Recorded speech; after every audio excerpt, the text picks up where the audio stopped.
Errar todo mundo erra, na escola, no trabalho, na vida, é lugar a gente erra, irmão, acontece. Só que errar muitas vezes parece ser algo ruim, e normalmente é algo ruim, né? Mas que eu vou falar sobre erros que acabaram criando coisas geniais. Em primeiro lugar, eu trouxe aqui pra você que as batata chips, sabe batata chip, tipo Ruffles, foram criadas por uma raiva, por raiva. Mas aqui ó, você tá trabalhando, o cliente reclamou da sua comida, reclamou de novo, e de novo, e de novo, e de novo. Até que o chefe perdeu a paciência, e foi literalmente isso que aconteceu com George Crumb. Em 1853, o cliente achou as batatas fritas grossas demais, mandou voltar, o chefe refez e o cliente reclamou de novo. George decidiu cortar as batatas extremamente finas, tão finas que seriam impossíveis de comer com garfo. Ele fritou, colocou sal e mandou exatamente desse jeito. E a intenção obviamente era de provocar, pro cara realmente falar de novo, não gostei. Mas o resultado, o cliente amou, irmão. Ele falou, continua fazendo isso aí. Mas só explicando aqui também um breve contexto aqui de quem que foi o George Crumb. George Crumb foi um chefe norte-americano de ascendência africana e indígena, lembrado como popularizador das batatas chips. Atuou no restaurante Moon's Lake House e depois fundou seu próprio estabelecimento,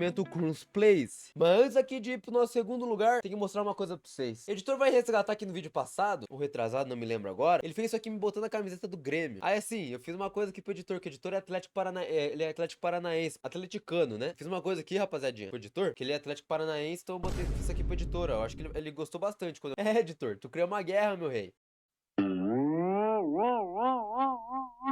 Em segundo lugar, eu trouxe aqui que a penicilina foi descoberta por um descuido. Uma das maiores descobertas da medicina foi por um engano. Penicilina, pra você que não sabe, é tipo vacina, os bagulho com agulha, sabe? Mas isso aconteceu pra alguém que não limpou o laboratório. Isso aconteceu com o Alexander Fleming. Mas pra você que não sabe o que é o Alexander, eu vou fazer um breve resuminho aqui pra você. O Alexander Fleming foi um bacteriologista e médico escocês, conhecido pela descoberta da penicilina em 1928, o primeiro antibiótico eficaz contra infecções bacterianas. Sua observação acidental de um mofo que impediu o crescimento de bactérias inaugurou a era moderna dos antibióticos e revolucionou a medicina mundial. O Alexander voltou de férias e encontrou placas de bactéria contaminadas por mofo. E isso é um erro, obviamente, que deveria ter sido descartado. Mas ele percebeu algo estranho, que as bactérias ao redor do mofo tinham morrido. Então ele literalmente descobriu sem querer a penicilina, que é ali ao redor do bagulho, tá ligado? Ao redor do mofo, então ele não deixou as bactérias se expandir. Vai comprimindo a bactéria até sumir o bagulho. A penicilina transformou o tratamento de infecções e salvou milhões de vidas, marcando o início da terapia antibiótica, sendo reconhecido internacionalmente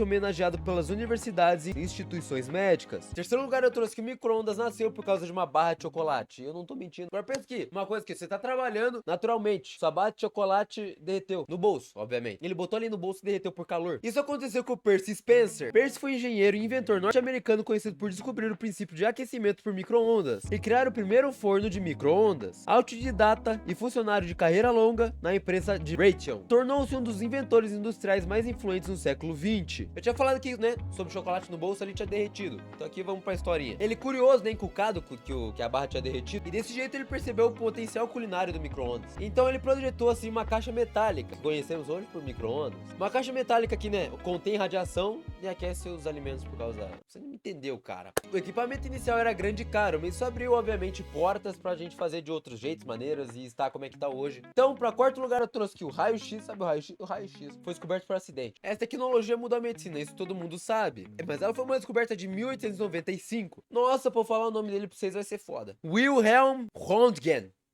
Muito bom aí o nome do cara. Wilhelm foi um físico alemão, pioneiro na descoberta dos raios-x, um marco que revolucionou a medicina diagnóstica e inaugurou a era da física moderna. Por essa realização, recebeu o primeiro prêmio Nobel de Física em 1901. Sejamos sinceros, o cara merece, o cara fez o raio-x, velho. Mas Wilhelm fazia experimentos com tubos de radiação, quando percebeu um brilho estranho, mesmo com tudo coberto, e algo estava atravessando os materiais. Ele testou e viu a imagem, os ossos da mão da própria esposa, e lá foi descoberto, criado, o raio-x. Essa radiação atravessava materiais opacos, impressionava chapas fotográficas. Röntgen denominou a raio-x. Pra quinto lugar, algo talvez o mais famoso, que a Coca-Cola veio de um remédio. Que a Coca-Cola era pra ser um remédio, eu acho que todo mundo sabe. Mas agora, como isso aconteceu e com quem aconteceu, eu vou te explicar aqui, meu pequeno gafanhoto. O John Pemberton tentava criar um tônico medicinal. E John foi um farmacêutico químico e médico norte-americano, conhecido mundialmente por criar a fórmula original da Coca-Cola. Seu trabalho marcou o início da indústria moderna de refrigerantes e transformou um remédio experimental em uma das maiores marcas reconhecidas do planeta. Esse tônico médico químico que ele queria criar era para dores, mas ela acabou sendo servida como uma bebida. Em 1885, inspirando-se no vinho Marianne francês, criou o Pemberton French Wine Coca, um tônico com a folha de coca e vinho. A proibição do álcool em Atlanta em 1886 o levou a formular a versão não alcoólica, misturando xarope base com água gaseificada, e assim nasceu a Coca-Cola, batizada e desenhada graficamente por seu sócio, Frank Mason Robinson. Pô, mas pensar que o cara mandou bem demais, cara. Ele fez o remédio, que daí na verdade virou uma Coca-Cola, e o cara virou um dos caras mais ricos da história. Pra sexto lugar, trouxe a Super Bonder. Originalmente, a Super Bonder era criada para um material de armas, pra mira de armas, pra falar a verdade. Algo resistente, preciso, bem útil, mas nem sempre é o que nós queremos. Mas isso aqui aconteceu com o Harry Coover. Harry Coover foi um químico norte-americano, reconhecido como inventor do adesivo instantâneo, conhecido como Super Glue, ou Super Bonder pra você que não sabe. Sua descoberta acidental do cianoacrilatos transformou indústrias inteiras e teve aplicações médicas e militares significativas. No começo, a Super Bonder foi descartada, porque ela grudava demais, grudava tudo, até seu saco na testa. Era impossível trabalhar com aquilo, mas anos depois, aquele defeito era justamente o diferencial, porque não tinha nenhuma cola no mundo que colava mais que essa cola Super Bonder. Pra sétimo lugar, trouxe que o velcro foi criado por causa de uma caminhada. A galera tem preguiça de amarrar um tênis. Mas agora falando sério, você volta uma caminhada e percebe que sua roupa tá cheia de carrapatos, pequenas sementes presas no tecido. A maioria das pessoas só arrancaria e pronto. Mas George de Mestral, George foi engenheiro e inventor suíço, conhecido mundialmente por criar o sistema de fixação de gancho e argola, comercializado sob a marca Velcro. Sua invenção, inspirada pela observação da natureza, revolucionou diversas indústrias ao oferecer uma alternativa simples, reutilizável a fechos tradicionais, e percebeu que as sementes tinham pequenos ganchinhos, tá ligado? Que se prendiam em literalmente qualquer tecido. E daí veio a ideia de literalmente copiar a natureza, pegar esses ganchinhos só que fazer de forma mais orgânica em vez de forma natural, e de um encaixe rápido, literalmente nasceu o velcro. Não tem muito mais o que explicar, é isso, é o velcro. Pra oitavo e último lugar, são os fogos de artifício.